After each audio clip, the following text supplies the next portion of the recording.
Muito bem, já voltamos aqui com o Gazeta Entrevista. Está conosco o Daniel Ribeiro, que é presidente da Associação dos Jovens Empreendedores do Acre, e é também ligado à Associação Comercial, a CISA, ele que coordena a Câmara de Arbitragem. É uma pessoa que tem muito conhecimento na área de economia. E eu quero começar com esse tema, viu, Daniel? Falar das perspectivas econômicas para 2018, do ponto de vista dos jovens empreendedores. Qual é a expectativa de vocês? Boa tarde. Boa tarde, Rogério. A gente acredita muito no desenvolvimento. Então, assim, os números que a gente vê do crescimento do Brasil, por exemplo, ano passado nós já saímos da categoria de PIB negativo. Já é muito bom. Já é muito bom.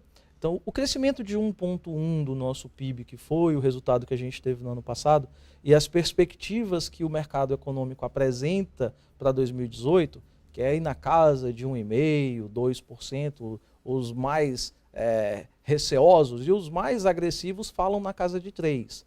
Eu estou aí no meio termo, eu não vou nem no 3 nem no 1, eu estou ali no 2. Então, o que eu posso te dizer? A gente acredita que a gente vai sim ter um crescimento econômico, que a gente vai conseguir voltar a gerar empregos, a ter um melhor movimento dentro dos nossos setores de comércio e serviço. Tem um aspecto que eu observo nos novos empreendimentos, aqueles que são liderados por jovens empreendedores, é que eles estão muito associados às novas tecnologias e ao tipo de atividade econômica que até então não tinha sido pensada. Quer dizer, é realmente uma inovação. Como é que você vê isso dentro dessa categoria, os jovens empreendedores? A juventude, de um modo geral, ela é sempre sedenta, né? Então, a gente é sedento por tudo. A gente vive numa experiência, podemos assim dizer, mundial, de excesso de informação. A gente tem informação de todo lado. A gente tem informação no smartphone, a gente tem informação nos outdoors na rua, a gente tem informação através dos programas de TV, como é o teu. A gente tem muita informação.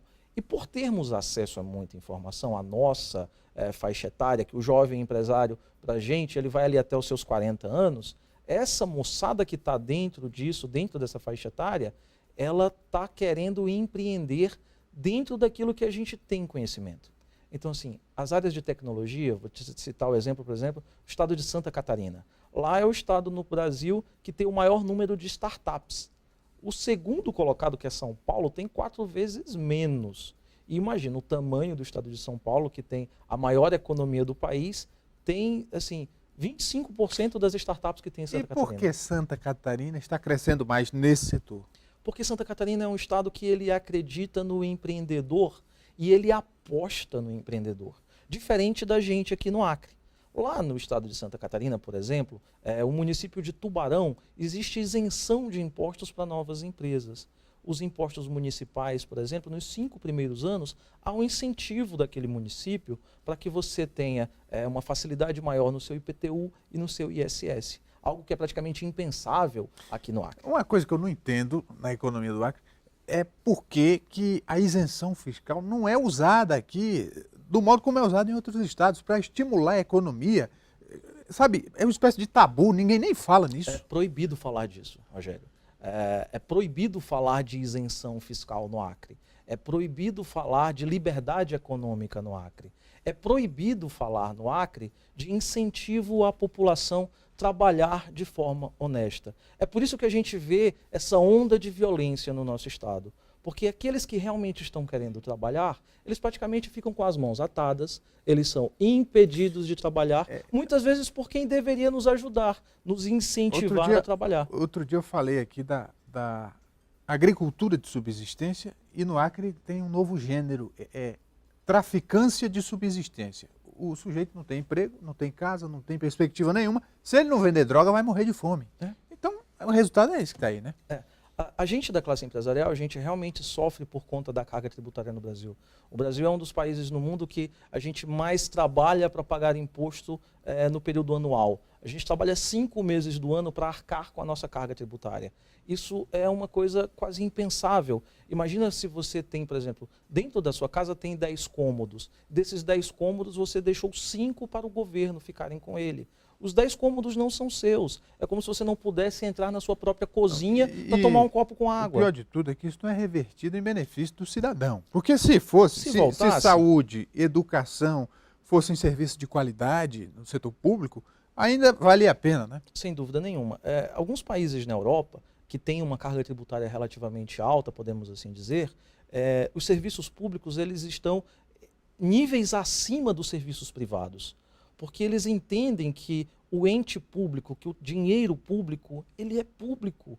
E a gente não está no momento no nosso país em que a gente possa dizer assim, está tudo bem. Não, não está tudo bem.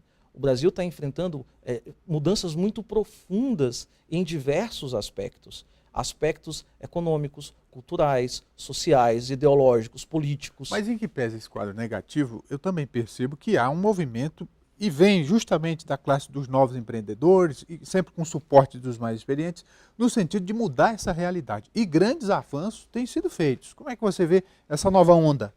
Olha só, de forma muito positiva. Rogério, a gente está enfrentando um período de transição no nosso país, que é um período de transição totalmente positivo.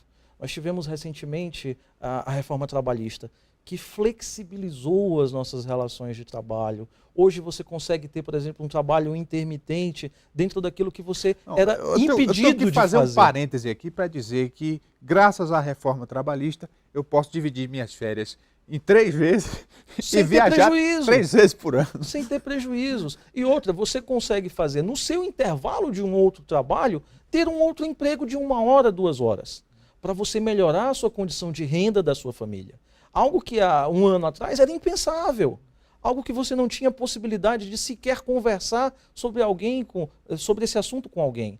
Hoje não. A gente ter uma relação de trabalho mais flexível favorece a oportunidade de trabalho, favorece novos empregos. Eu lembro de, por exemplo, teve uma franquia no estado, não me lembro exatamente qual estado, no Nordeste, que abriu no mesmo dia 3.000 vagas de emprego.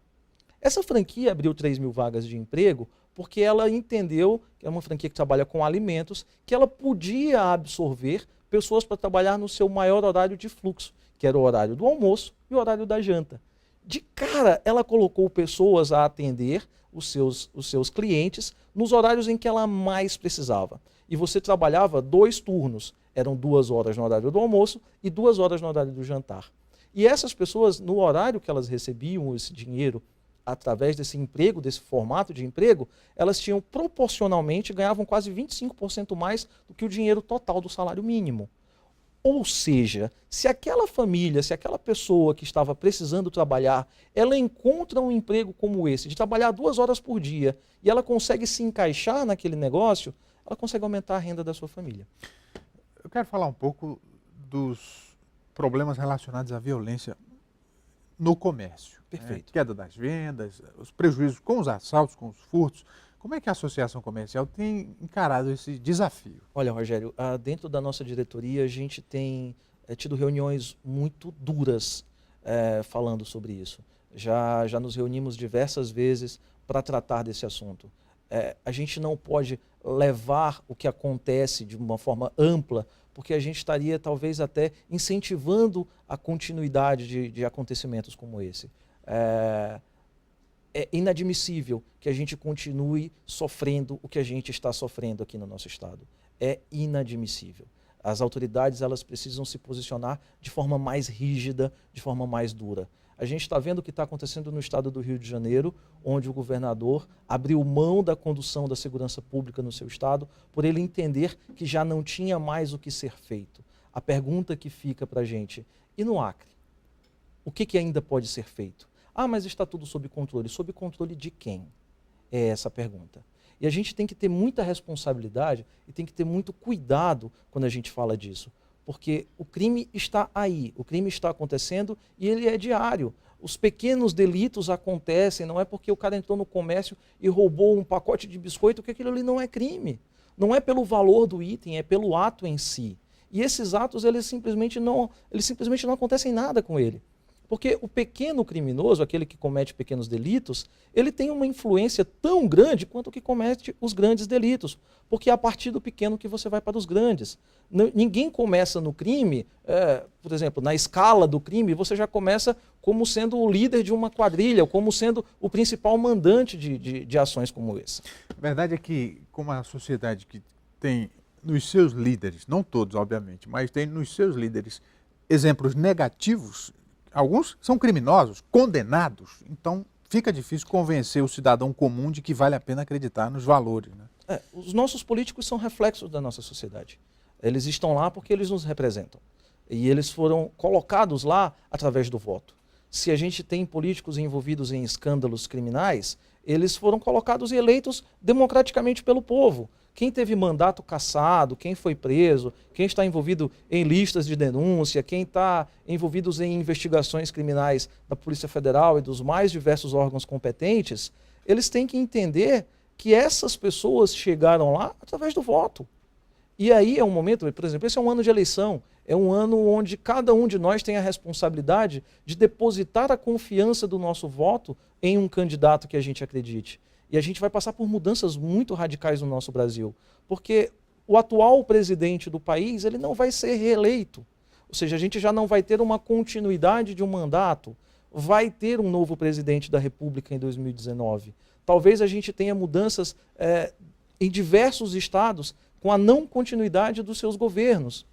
E o que isso quer dizer para a gente? É o momento da gente ter muita reflexão e a gente observar aquilo que está sendo feito de forma correta deve ser aplaudido. Aquilo que está sendo feito de forma errada deve ser revisto. Quero encerrar, Daniel, falando de uma ação solidária de vocês, dos jovens empreendedores, com relação às famílias que foram vítimas dessas últimas enchentes. Como é que está funcionando? Olha, Rogério, a gente lá na Associação Comercial está recebendo, desde a semana passada, doações e donativos que você que está em casa, que porventura queira se solidarizar com aquelas famílias que enfrentam as altas dos nossos rios, você queira fazer alguma doação, recomendamos produtos de limpeza. Procura a Associação Comercial ali na Avenida Ceará, 2351, ali no centro. É um prédio azul com laranja, não dá para você errar aquele endereço. Leve a água sanitária, o sabão em pó, o rodo, o balde, uma vassoura, aquilo que é um produto que vai ajudar as famílias a poderem cuidar das suas casas depois que as águas baixarem. Muito bem, Daniel Ribeiro é presidente da Associação de Jovens Empreendedores do Acre e também coordena a Câmara Arbitral da ACISA, Câmara de Arbitragem, né? Isso, Rogério. Muito obrigado pela vinda aqui no Gazeta Eu que Entrevista. agradeço o convite. Vamos para o intervalo? Daqui a pouco voltamos aqui com o Gazeta Entrevista. Até já.